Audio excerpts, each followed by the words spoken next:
los niveles de enfermedad hoy no llegan al 50% de los niveles de enfermedad y muerte de la tercera ola, siendo la tercera ola en niveles de enfermedad bastante bajos.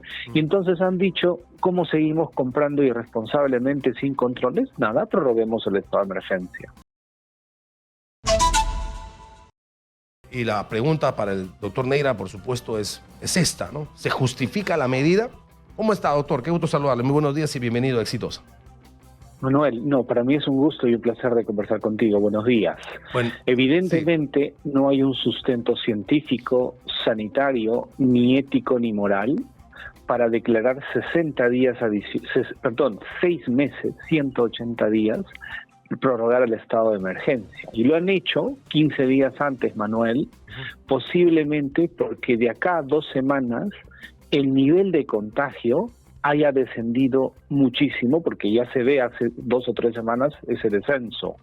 Y hablo de contagio, ni siquiera enfermedad. Los niveles de enfermedad hoy no llegan al 50% de los niveles de enfermedad y muerte de la tercera ola, siendo la tercera ola en niveles de enfermedad bastante bajos. Y entonces han dicho, ¿cómo seguimos comprando irresponsablemente sin controles? Nada, prorroguemos el estado de emergencia.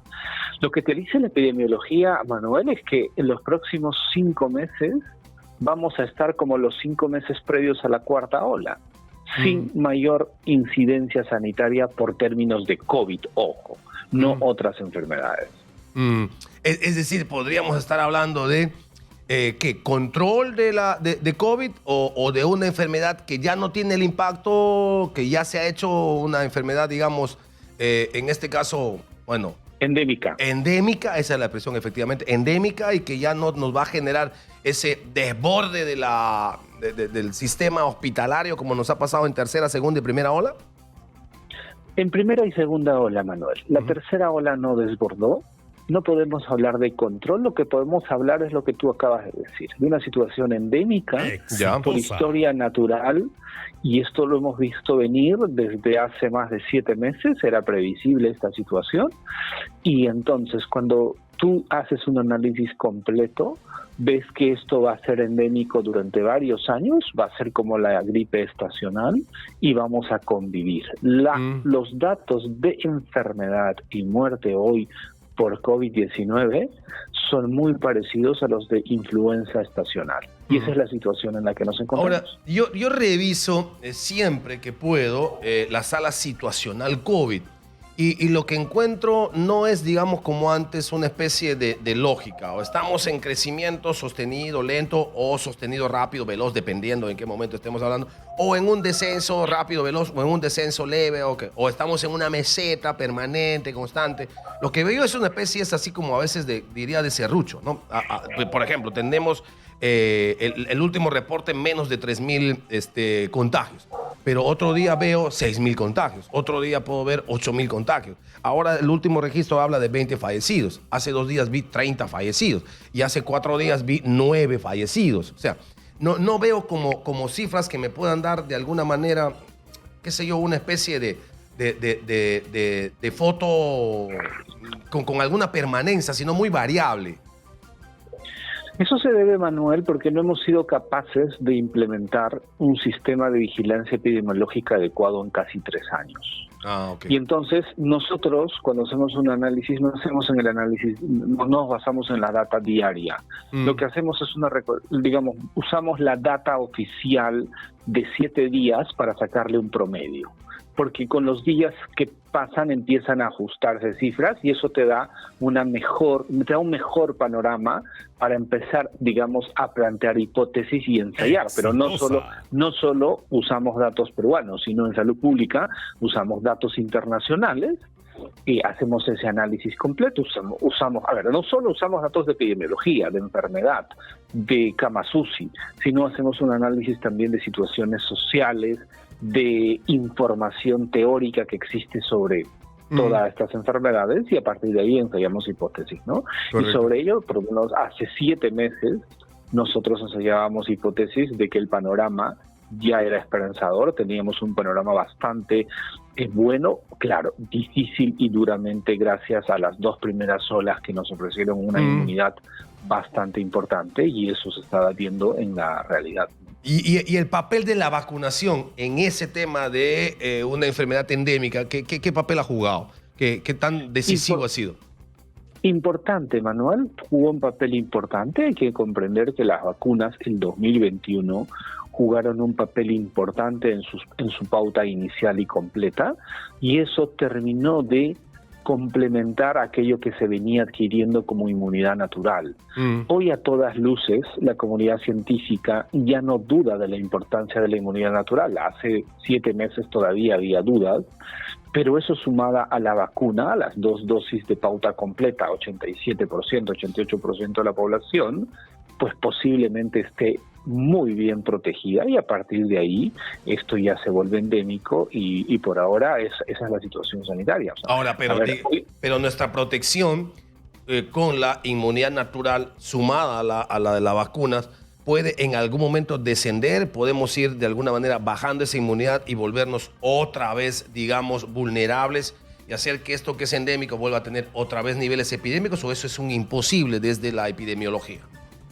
No, es posible, ¿no? Es posible. Exitosa. Si una condición del propio virus nos ofreciera este panorama, teórico, por cierto. Ya. Hoy día Omicron es altamente contagioso, pero en términos de enfermedad no es severo, a diferencia de sus variantes predecesoras. Pero si Omicron mutara y fuera igual de letal que Delta, Lambda, se vuelve otra vez una situación impresionante. Pero acá nos ofreció, digamos, en 2022 iniciamos con dos situaciones claras. Una alta inmunidad ofrecida por contagio y vacunas, eso es súper protección, pero además Omicron mutó para, en términos de enfermedad, no ser tan severo. Okay. Si esto continúa así, con los linajes de Omicron, estamos en los distintos sublinajes, y no se ha manifestado más contagio, pero no enfermedad, estaríamos en una situación superada, y esto endémica. Deberíamos pero seguir... si muta... Sí, siga.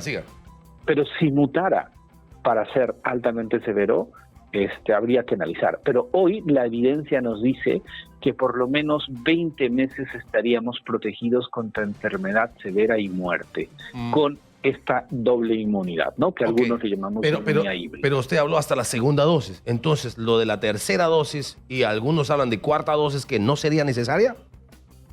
Para la población general, la autoridad europea, por ejemplo, no lo recomienda, los estudios no lo recomiendan, la propia OMS dice que hay que enfocarnos en las poblaciones que no han recibido las dosis iniciales y en las poblaciones vulnerables. ¿Por qué, Manuel? Eso es importante decir.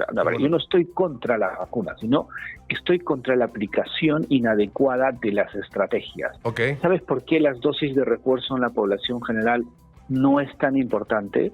Porque la población general posiblemente el 90% se contagió.